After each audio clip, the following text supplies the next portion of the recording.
पानीयं परं लोके जीवनं जीवनां स्मृतः पानीयस्य प्रदाने तृप्तिर्भवति पाण्डवः पानीयस्य गुणः दिव्यः परलोकगुणावह। आप सभी को मेरा सादर प्रणाम। मैं Pankaj Soni BA LLB 3rd year की छात्रा हूँ।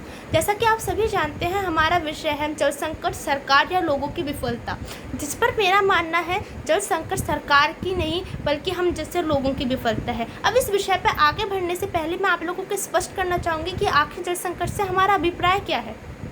जल संकट एक वह स्थिति होती है जहां लोगों की आपूर्ति के लिए पर्याप्त मात्रा में जल उपलब्ध नहीं होता है। यहां तक कि लोगों को पीने तक के लिए स्वच्छ जल उपलब्ध नहीं हो पाता है। एक सर्वे की माने तो स्वच्छ जल न उपलब्ध हो पाने के कारण हर साल तकरीबन 3 लाख लोग यानी 822 व्यक्ति प्रतिदिन अपने जीवन से हाथ धो बैठते हैं। महोदय, वैसे तो पृथ्वी का 71% भाग जल से गिरा हुआ है, लेकिन उसमें से केवल 3% भाग ही ऐसा है जो पीने योग्य है, जो उपयोग में लेने हेतु है। इतने के बावजूद भी हम पृथ्वी के जल का इस तरीके से लगातार दोहन कर रहे हैं। अनावश्यक रूप से जहां हम 1 बाल्टी के उपयोग से अपना काम कर सकते हैं, वहीं हम 2 से 4 बाल्टी का उपयोग करके उसी कार्य को कर रहे हैं। क्या ये न्याय संगत है? महोदय, हम केवल इतना ही नहीं बल्कि वृक्षों को, जंगलों को इस तरीके से लगातार काटते जा रहे हैं जिससे वर्षा नहीं होती है, पृथ्वी का जल स्तर दिन प्रतिदिन नीचे गिरता ही जा रहा है। और केवल इसका प्रभाव जल पर ही नहीं, हमारे पर्यावरण पर भी पड़ रहा है, जिससे हमें पर्याप्त मात्रा में ऑक्सीजन प्राप्त नहीं हो पा रही है। और ऑक्सीजन प्राप्त ना हो पाने के कारण क्या भयावह दृश्य हो सकता है, ये वर्तमान में हम सबके सामने है ही।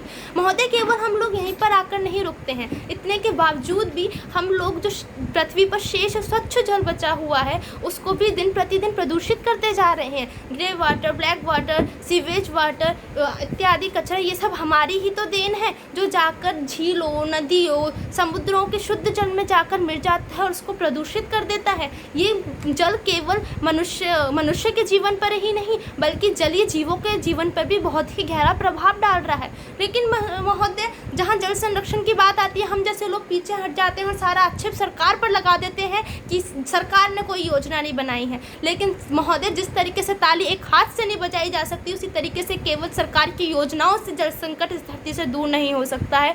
हमें अपना पूरा योगदान देना होगा, जिसका उदाहरण हमारे सामने ही है। गंगा सफाई योजना, जो कि 1986 में शुरू की गई थी इस मुहिम के साथ कि हमको अपना स्वच्छ जल मिलेगा। लेकिन हम जैसे लोगों का योगदान ना मिल पाने के कारण आज भी गंगा की स्थिति बहुत ही भयावह है।